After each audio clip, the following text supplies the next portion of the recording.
and he had cancer for about a year, and he went to a camp. You know, young adult cancer is kind of an interesting enigma, if you will. He was 18 years old when he got cancer. He was a senior in high school, and they didn't know whether to treat him as an adult or to treat him as with children protocol. You understand? It's kind of that in-between area. But the mortality rate for children's cancer, or young adult cancer has not gone down in 40 years. You think about it, every other age bracket, every other type of cancer, but that age bracket in all forms of cancer, the mortality rate has not gone down in 40 years. And part of the reason is that research dollars ends up going to the mainstream cancers. I mean, think how well breast cancer is done in raising money. I mean, that's a moving organization that really, they actually raise more money than they can invest. They struggle with trying to figure out where do they put the money. And yet you have this little niche of young adult cancer that's about 18 to 35 years old, where the mortality rate hasn't dropped. And so Nick went on this kayaking venture with a group called First Descents. And these are amazing, some of the top kayakers in the world. And to give you an idea, not only they were Olympians, but they also were, one of the guys set the Guinness World Record for going over a waterfall in a kayak, 182 feet, straight down, strapped himself in with duct tape, because if he comes out, it doesn't break the record. Well, knocked him unconscious, broke the paddle. He was fortunate he woke up in time to come out of the thing, and he set the record. He said he wouldn't do it again. But you know, so Nick came back and said, we've got to do something to really support these young adults. We've got to make a difference. We need to support an athletic activity or do something. So since our daughter played softball, we decided that we'd set up this foundation. And at first it was called Nick Warriors. And then as we moved, somebody said, well, we ought to do a marathon.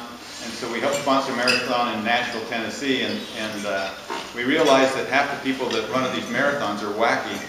And so we thought about the term wacky, and we came up with Warriors Against Cancer in Kids and Young Adults. And we found it's very easy to organize people around those kinds of events that'll be wacky. So the softball tournament now, we're going into our 5th year. Salt Lake City, Utah. The state of Utah has actually said we want to make this our showpiece tournament now. We had 34 teams from 2 states last year. We'll probably have 2 or 3 other states this coming year. And then we've sponsored marathons, 100-mile races. What's the big race? It's a 100-mile bike race in Colorado, in Vail? Or the name of the town is the name of the race. Leadville. Leadville, thank you. Who said that? Have you ever done Leadville? No, I know about it. Yeah, Leadville is gruesome. And the guy that led it, to give you an idea on the passion here, he got so involved with Nick and what was going on that he's in his 40s. He used to be a wide receiver for the New England Patriots, but he's training for this 100-mile. It starts at 10,000 feet and goes up from there, and then comes back down to 10,000 and goes back up. And it's a brutal race.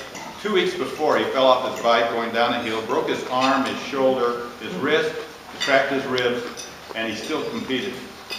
And had a picture of Nick on his handlebars, and he said he was with him the whole way.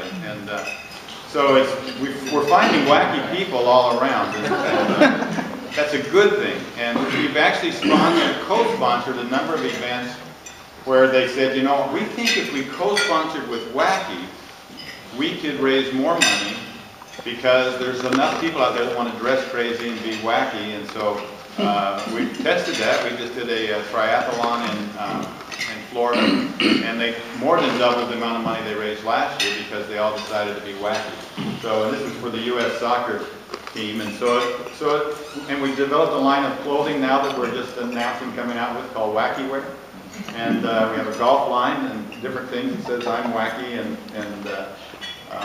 so it's been kind of a fun legacy that he's left. And 2 weeks from tomorrow, we'll be in Vail, Colorado, because he receives another award posthumously.